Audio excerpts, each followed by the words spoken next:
Live from the heart of the greatest nation ever conceived, I'm Steve Gruber, fighting for you from the foxhole of freedom, pushing back on the blizzard of lies from the left, the right, and the uniparty.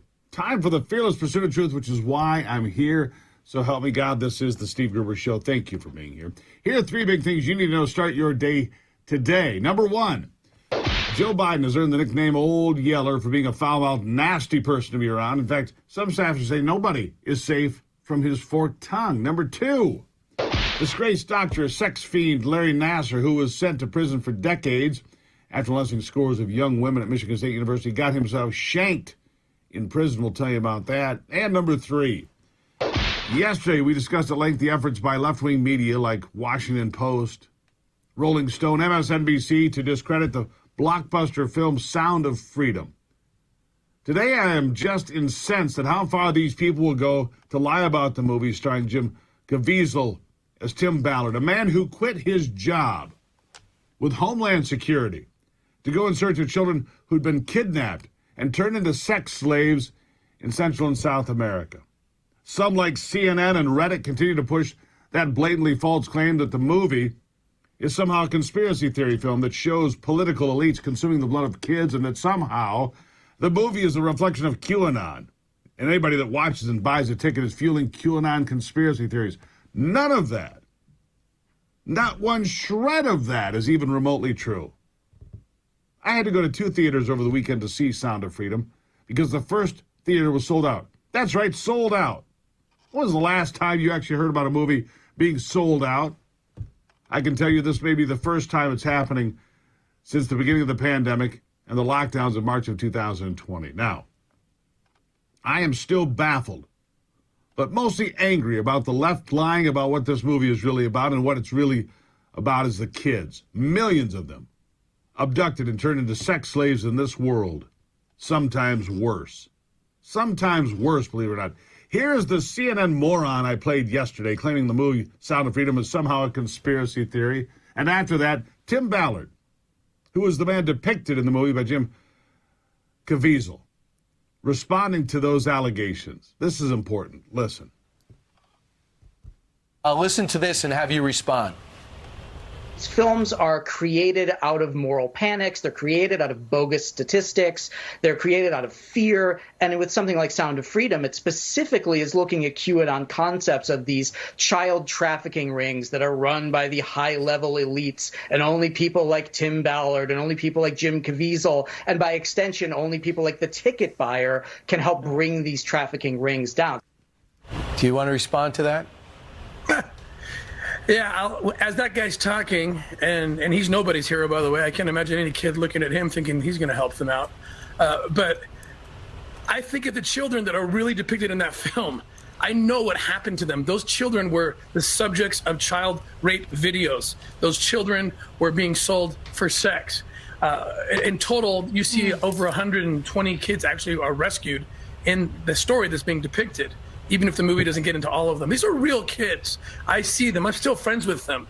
So it's embarrassing and frankly grotesque for this guy who knows nothing to start throwing out terms like QAnon and connecting it to a real story.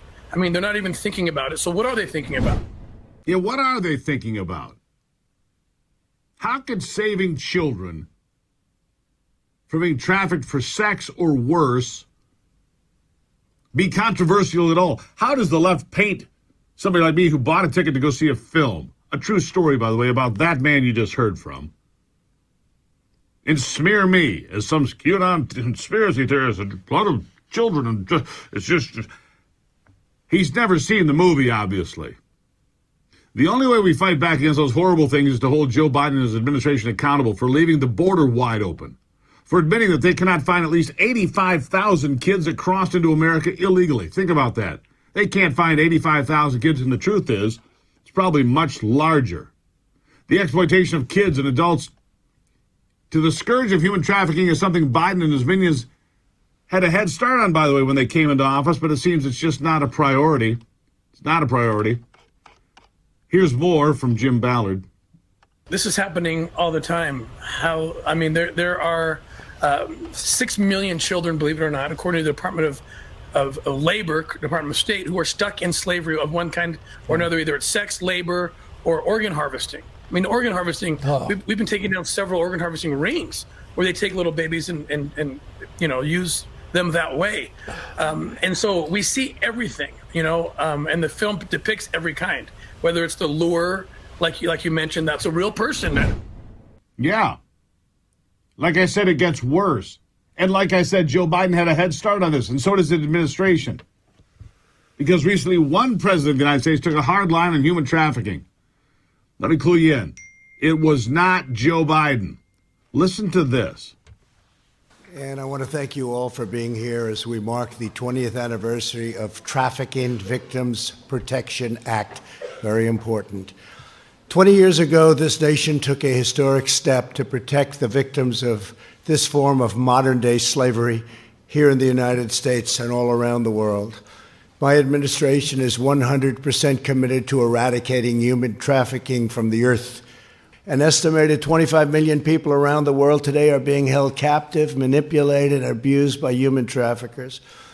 In 2018 alone, the National Human Trafficking Hotline identified over 23,000 human trafficking victims in the United States. 65% of these victims were women. More than 1 in 5 were children. Human traffickers prey on their most vulnerable citizens and people. They're vicious, they're violent. My administration is fighting these monsters, persecuting and prosecuting them, and locking them away for a very, very long time. We've had a tremendous track record, the best track record in a long time. It just seems to me the cable and news media attacks on the sound of freedom tells you everything you need to know, because these people embrace sexualizing kids more and more, it seems to me.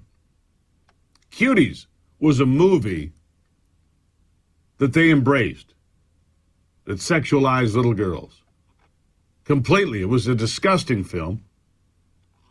I didn't see the whole Cuties film. I saw enough of it to say, yeah, that's over the line. There has been a cultural shift now in America, though. And I want to explain to you what Americans are very close to breaking on this subject, because people are frankly angry, mad as hell. They're really not going to take it anymore. But you have to ask yourself, what is the priority at Rolling Stone, the Washington Post, CNN, MSNBC, to dismiss, downplay, and disregard Sound of Freedom? It has nothing to do with what they're claiming. The movie focuses on the cartels and predators on the street, snatching children and selling them into bondage of one sort or another. Today, 40,000 children are working in the Congo to mine cobalt for your electric vehicle of the future, at the behest of Democrats and socialists worldwide. More slavery today in the world than there has ever been, even when slavery was legal. More today. You need to know this. And I've got something else after the break you need to know about parents saying, we're done here. All right? You don't want to miss this. Straight ahead. It's the Steve Gruber Show.